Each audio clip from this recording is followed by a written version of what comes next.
जय Jagannath. Welcome to my channel Sneha's kitchen. आज आम बनैबा सुपर टेस्टी ब्रेड मसाला बा मसला ब्रेड। यह खाइबा को बहुत यमी आ बहुत टेस्टी लगी थाए। तो चलतु स्टार्ट करनेबा। मुझे गोटे ग्राइंडिंग जार नहीं से मु 4टी टमाटो को एमती छोट छोट काटिकी नहीं। गोटे फाड़ अदा नहीं, 4टी रसुण नहीं, आ गोटे चामच दही नहीं, 1 टेबल स्पून लंका गुंड नहीं,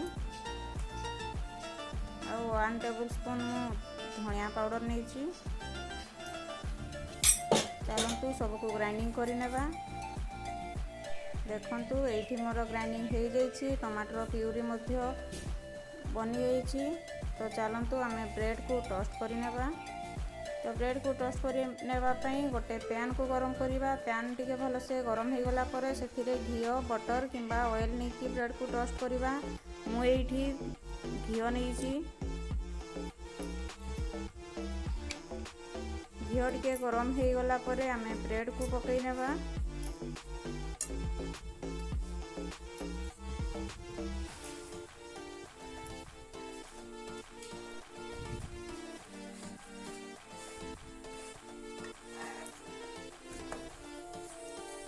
ब्रेड को एमती पलट पालट करी भल की टोस्ट करनेबा।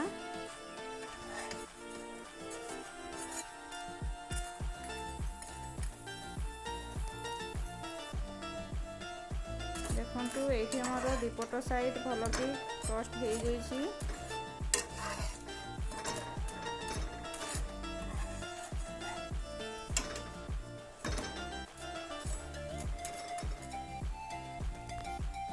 देखंतु एठी मोर सब ब्रेड भल से टोस्ट होगी रेडी हो जाइए।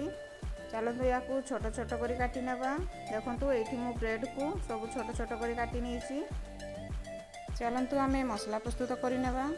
सही पैन रे ही 3 टेबल स्पून ऑयल दउची।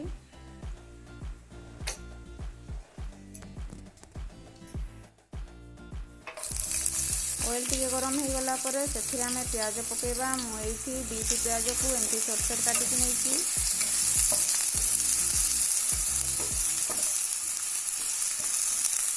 प्याज टी लाइट ब्राउन कलर हो गले से आम टमाटर प्यूरी को पकेबा।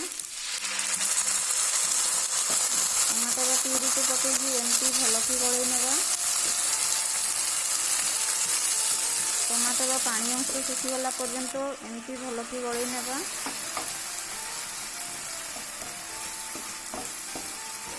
एटी आम पानी यूज करवानी। मसला को आम सुखा बनैबा। देखंतु टमाटर पानी अंश सुखी जाइए। चलतु एबे गुंड मसला पकई नेबा। तो मुझे 1 टेबल स्पून हलदी गुंड नहीं, 1/2 टेबल स्पून मुझे काश्मीरी मिर्च पाउडर नहीं, 1/2 टेबल स्पून जीरा गुंड नहीं, और 1 टेबल स्पून मु लुण नहीं। आपण मैंने आपणकर स्वाद अनुसार लुण नेबे। चलतु सबको भल की गलई नेबा। एमती बेसी समय भाजबानी। 30 ରୁ 40 सेकेंड एमती भल की टिके भाजी नेबा। देखो ये आमर मसला रेडी हो जाइए। मसला को एमती सुखा बनइबे। चलतु आम ब्रेड को पकई नेबा। ब्रेड को मसला सहित मिसेकी एमती भल की गलई नेबा।